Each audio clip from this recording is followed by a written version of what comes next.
कि ये ज्ञान की है गंगा, ऋषियों की अमर वाणी। ये ज्ञान की है गंगा, ऋषियों की अमर वाणी। ये ज्ञान की है गंगा, ऋषियों की अमर वाणी। ये ज्ञान की है गंगा, ऋषियों की अमर वाणी। ये ज्ञान की है गंगा, ऋषियों की अमर वाणी। ये विश्व भारती है, जन जन को तारती है। ये विश्व भारती है, जन जन को तारती है। ये विश्व भारती है, जन जन को तारती है। ये विश्व भारती है, जन जन को तारती है।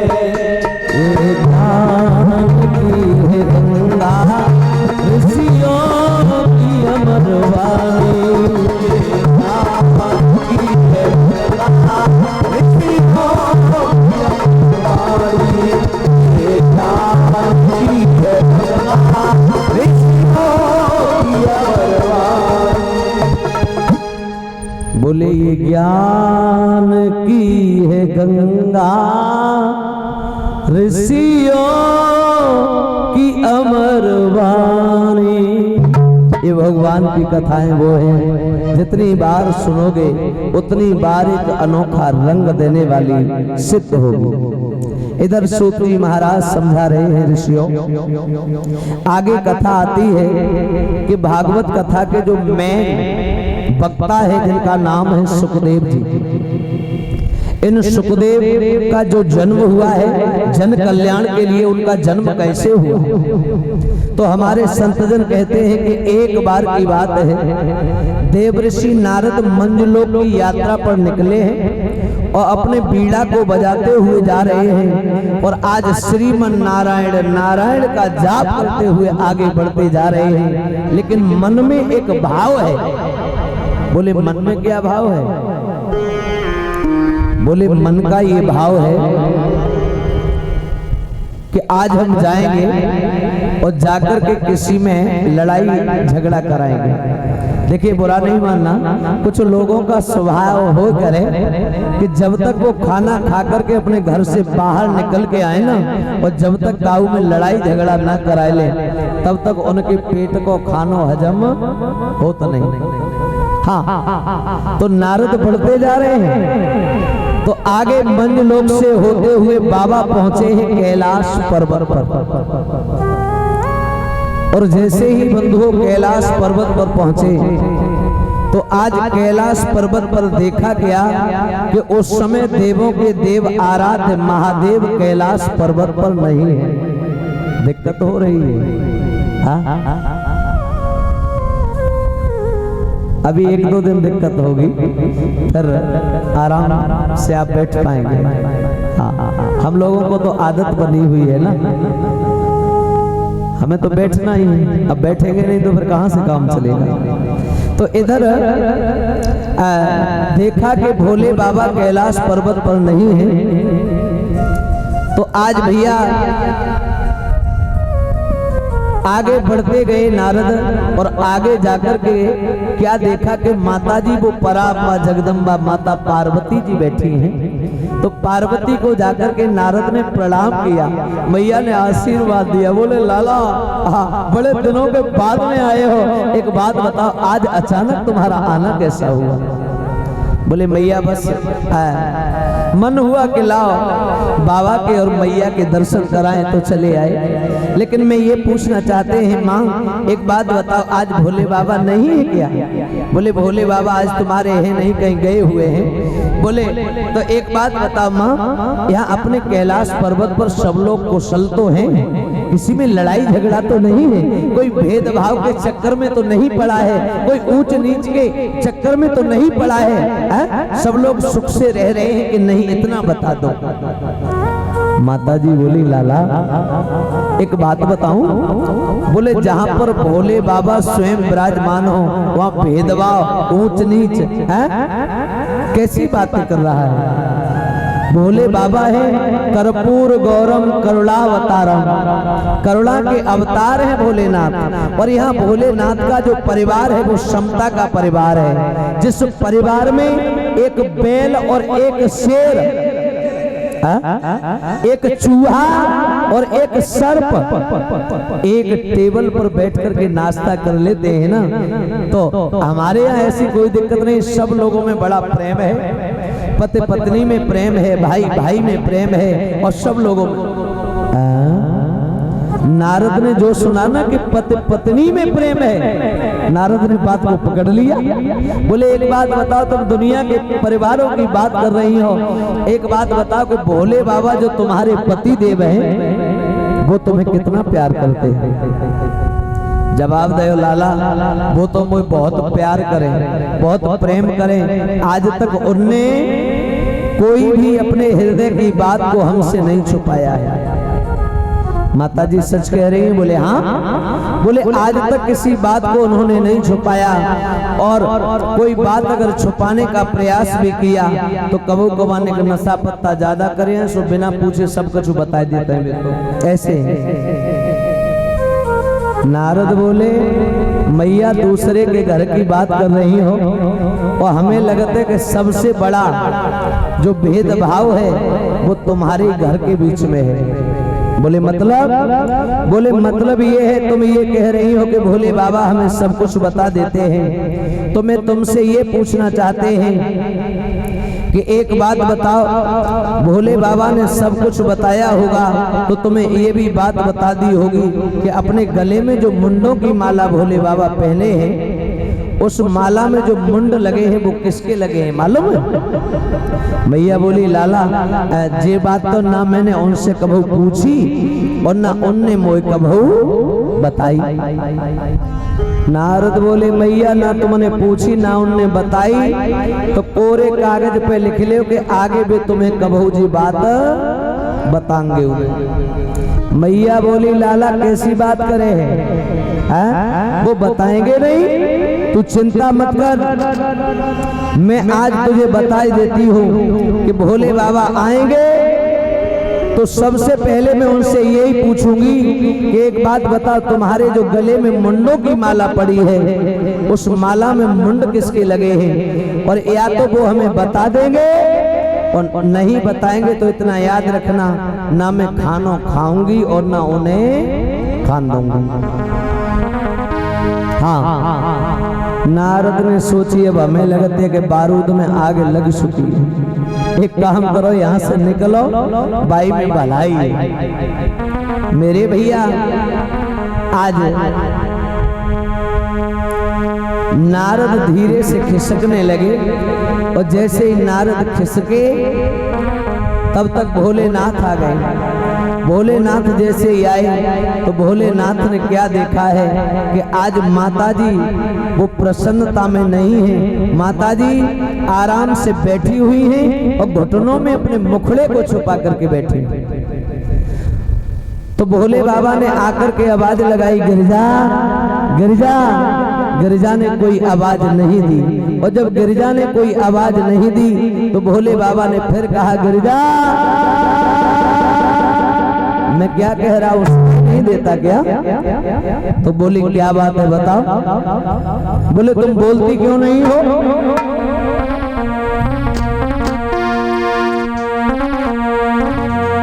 तो बोली मैं नहीं बोलूंगी, और जवाब दिया सुनो कि अब नहीं बोलूंगी। बाबा बोले है कागो सुने बोले है? तो बोली सुनो कि अब नहीं बोलूंगी, और स्वामी का एको भेद छुपायो। अब नहीं बोलूंगी, स्वामी का एको भेद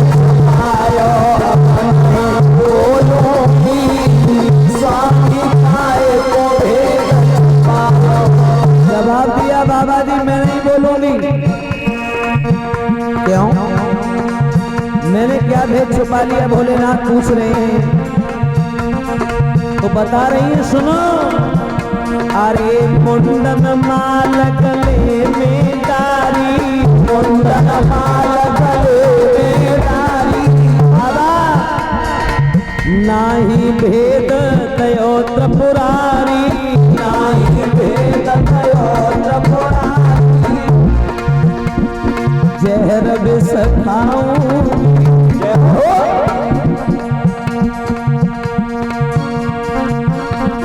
जहर विष खाऊंगी स्वामी काय को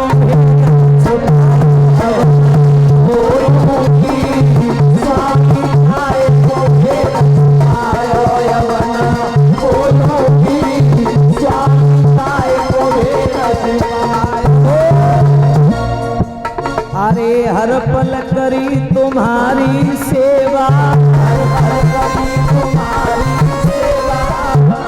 तुम सो देव नाय है देवा, कि रह नहीं पाऊंगी स्वामी काय को भेद छुपायो अपना, स्वामी काय को भेद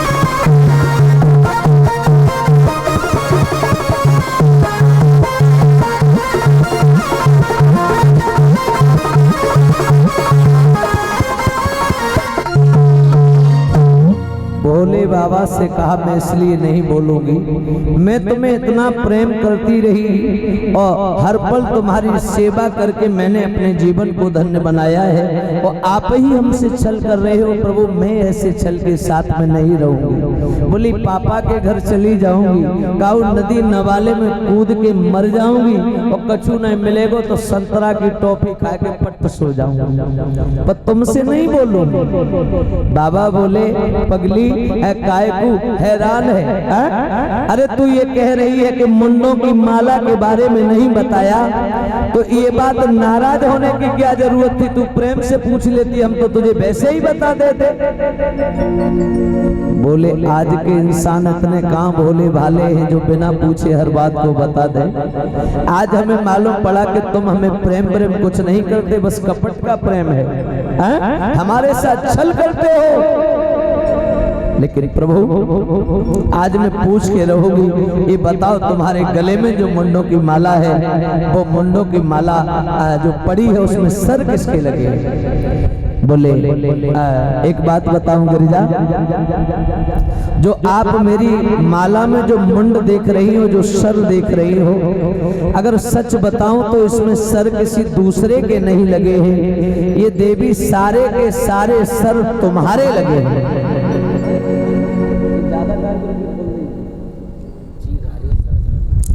बोले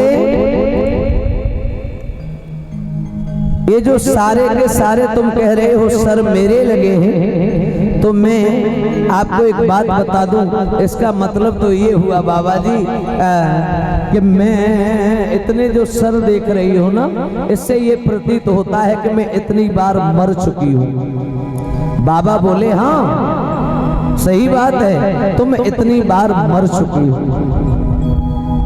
मैया ने कहा बाबा एक बात बताओ, जब मैं इतनी बार मर चुकी हूँ तो तुम सत्य बताना, तुम्हें कितनी बार बुखार आया है? तुम्हें कभी कुछ हुआ कि नहीं?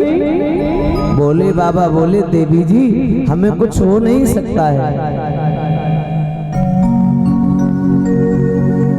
और इधर ये 100 रुपए के द्वारा हमें सम्मानित कर रहे हैं हमारे शाहरुख भाई। आइए बैठिए ना, जाते कहाँ हो? भूख लगी है? खाया? हाँ। इधर भोले बाबा ने जवाब दिया कि गिरिजा तुम नहीं जानती हो, मैं तुम्हें इतना प्रेम करता हूँ कि जब जब तुम्हारा विवाह मेरे साथ में हुआ है और तुम्हारा जब जब मरण हुआ है तो मैं तुम्हारे प्रेम में इतना अंधा हुआ हूँ कि जब जब तुम मरी हो तब तब तुम्हारे रुंड से मुंड को काट करके मैंने अपनी माला में पिरोया है। इतना प्रेम मैं करता हूँ तुम्हें। मैया बोली मैं मानती हूँ तुम मुझसे प्रेम करते हो, लेकिन इतना बता दो जो आज तक तुम ज्यों के त्यों बने हो इसका कारण क्या है? जब मैं इतनी बार मरी तो तुम कितने बार मरे ये बताओ। बोले बाबा बोले पगली हम मरते नहीं हैं। बोले मरते क्यों नहीं, यही तो मैं पूछना चाह रही हूँ। बोले हम मरते इसलिए नहीं हैं क्योंकि हम जानते हैं अमर कथा, और जो व्यक्ति अमर कथा को सुन लेता है, जो अमर कथा को जानता है, वो इस जन्म लेने और मरने वाले झंझट से परे हो जाता है। क्योंकि अमर कथा का मतलब ही है कि काया को अमर कर देना। तो हमारे जीवन में अमरनाथ की अपार कृपा है जिससे हम कभी न जन्म लेते हैं और ना ही कभी मरते हैं। मैया बोली अब बताओ इससे बड़ा भी कोई और छल करोगे हमसे? जब तुम अमर कथा के माध्यम से आज तक अमर हो तो तुमने ये कृपा काहे को नहीं मेरे ऊपर की? मैं तुम्हारी अर्धांगिनी बनकर के यहाँ रह रही हूँ तो पति का धर्म बनता है कि पत्नी के सुख के लिए वो कुछ भी कर सकता है, लेकिन तुमने मेरे जीवन में क्यों नहीं सोचा एक भी बार? और सुनो आज मैं ये प्रण करती हूँ कि या तो मुझे आप कथा को सुना दीजिए वरना मैं नहीं रहूंगा। मुझे वो अमर कथा सुननी है जिससे काया अमर हो जाती है। क्योंकि तुम्हें मालूम है मरना फिर जन्म लेना और जन्म लेने के बाद में फिर शादी विवाह के चक्कर में पड़ना, इन झंझटों में मैं नहीं पड़ना चाहता। तो आज भोलेनाथ ने कहा सुनो अगर ऐसी बात है तो चिंता न करो, हम तुम्हें वो कथा अमरनाथ की जरूर सुनाएंगे जिससे काया अमर होती।